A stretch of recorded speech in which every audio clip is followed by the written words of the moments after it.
Peter Pan. Há muito tempo, numa casa em Londres, vivia a família Darling com os seus 3 filhos, a Wendy, o John e o Miguel.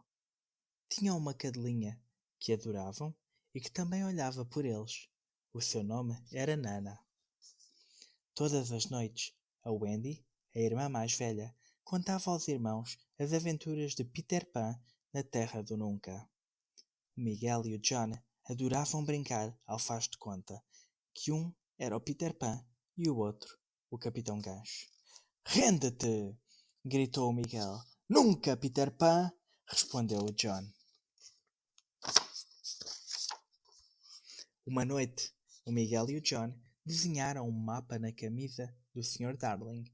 Ele não ficou muito contente e determinou que aquela seria a última noite em que a Wendy dormiria no mesmo quarto que os seus irmãos. Quando a Sra. Darling lhe foi dar um beijo de boa noite, a Wendy pediu-lhe que deixasse a janela entreaberta.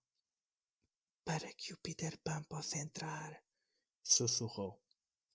Pouco depois, o Peter Pan empurrou a janela e entrou no quarto, acompanhado da fada Sininho. "Temos de encontrar a minha sombra!" exclamou o Peter Pan. A fada respondeu com um tinido que só o Peter entendia. Voaram pelo quarto, evitando móveis e brinquedos. Mas acabaram por acordar a Wendy. "Peter Pan, eu sabia que virias!" exclamou a Wendy. "Guardei a tua sombra, vou cozer-te. Sabes, esta é a última noite que estou a dormir no quarto das crianças." "Não haverá mais histórias?" perguntou o Peter. "Isso não me agrada. Vem comigo para a Terra do Nunca. Ali permanecerás sempre jovem e criança." O Peter pediu ajuda a Sininho, que com o seu pó mágico fez com que os 3 irmãos pudessem voar. Ali está ela, Wendy, a Terra do Nunca, segunda estrela à direita e sempre em frente até ao amanhecer.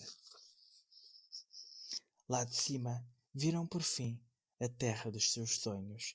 "Olha, John!" exclamou Wendy. "A Lagoa das Sereias! E o acampamento índio!" acrescentou o pequeno John. "E o barco pirata e a sua tripulação!" disse o Miguel. "São tal e qual como nos disseste, Wendy." O Capitão Gancho era um pirata que vivia na Terra do Nunca. No lugar de uma das mãos tinha um gancho. E dizia que o Peter Pan era o responsável por isso. O gancho não gostava do Peter Pan. Só que o pirata tinha alguém que ainda era menos seguro e de confiança. O crocodilo, que o perseguia há anos com o objetivo de o comer. "Peter Pan à vista!" anunciou o vigia no cesto da gávea. O Capitão Gancho ordenou que iniciassem fogo. "Sininho, leva a Wendy e os rapazes para a ilha", pediu o Peter. "Eu fico aqui como manobra de diversão." A Sininho, porém, voou demasiado depressa e as crianças não conseguiram acompanhá-la. A Sininho não gostava da Wendy, pois, por sua responsabilidade, o Peter Pan já não estava a falar com ela. Assim sendo, disse aos rapazes que um pássaro chamado Wendy vinha no seu caminho. Tinham de desviá-la. Os rapazes saíram do seu esconderijo. "Já o vejo", disse um deles, enquanto ele e os restantes carregavam as suas fiscas de pedras. "Preparados? Apontar? Lançar!" exclamaram os meninos. De repente, começaram a voar pedras em todas as direções. Uma delas acertou na Wendy, que caiu em voo picado. Por sorte, o Peter Pan chegou a tempo de salvá-la. Depois, exilou a Sininho durante uma semana e levou o Wendy para a Lagoa das Sereias. O John e o Miguel, no entanto, preferiam ver os índios. "John, serás tu o chefe", decidiram os rapazes. Enquanto caminhavam, traçaram um plano. Iriam capturar índios. O que aconteceu, porém, foi que os índios os capturaram a eles. O Miguel e o John ficaram a sentir-se não muito sossegados. O chefe índio achava que a sua filha, a Tigrinha, tinha sido levada por eles.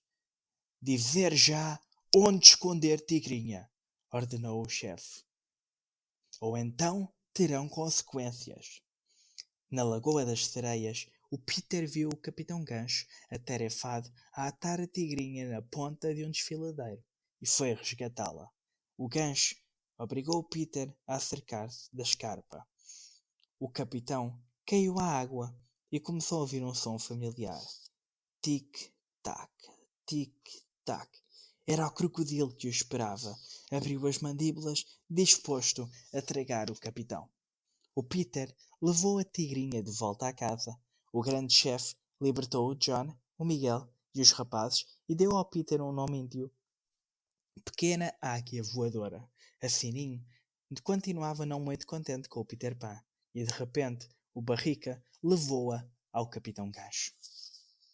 Se a Sininho revelasse onde ficavam os esconderijos do Peter Pan, o Capitão levaria a Wendy dali e eles não regressariam mais. A Sininho decidiu seguir o pedido do capitão. Finalmente poderei dar ao Peter Pan aquilo que eu acho que ele merece. Alegrou-se o pirata. No esconderijo secreto, a Wendy contava maravilhas sobre como era uma excelente mamã. Até os rapazes queriam ir com ela. Todos, menos o Peter Pan. Um a um, foram saindo do esconderijo secreto e foram apanhados pelos piratas. O Capitão Gancho ordenou que os prisioneiros fossem atados ao mastro do seu barco e deixou um presente no esconderijo do Peter Pan. Era uma bomba. A Sininho conseguiu fugir da lanterna e tentou impedir que o Peter abrisse o presente, mas ele resistia. No barco, o capitão virou-se para os prisioneiros. Se não se juntarem a nós, lance-vos ao mar. Jamais! Respondeu-lhe a Wendy com coragem. As senhoras primeiro, querida, convidou-a o capitão. Com lágrimas nos olhos, a Wendy começou a percorrer a prancha e, no fim, saltou. Capitão! Alertou o Barrica. Ela ainda ali está. O Peter Pan e o Sininho tinham salvo a Wendy. Age como um homem. Faz-se sempre a voar como um pardalco. Enquanto os amigos do Peter Pan se defendiam, o Peter lutou com o gancho, que acabou por se desequilibrar. O capitão caiu ao mar, onde o crocodilo o esperava, com a boca escancarada. O Peter, a Wendy, o John, o Miguel e os rapazes ouviram o capitão a pedir ajuda. Viva o Capitão Pan! Gritaram todos. Levantar âncora! Ordenou o Peter Pan à sua tripulação. Para onde nos dirigimos? Perguntou a Wendy. Vamos para Londres, revelou o Peter Pan. Depois pediu à Sininho que os salpicasse com pó mágico. A fada voou em redor do barco e polvilhou a embarcação e a tripulação com o seu pó mágico. No final, regressou à terra do nunca. Então, o barco começou a brilhar e a elevar-se no céu. Oh, mãe, já voltamos! Disse a Wendy ao despertar. Foi maravilhoso! A Sininho, o Peter Pan, os rapazes, até navegámos pelo céu num barco pirata. O Sr. Darling olhou para o céu e reparou que as nuvens tinham a forma de um barco. Tenho a estranha sensação de já ter visto aquele barco. Há muito tempo, quando era criança. E de facto, assim era.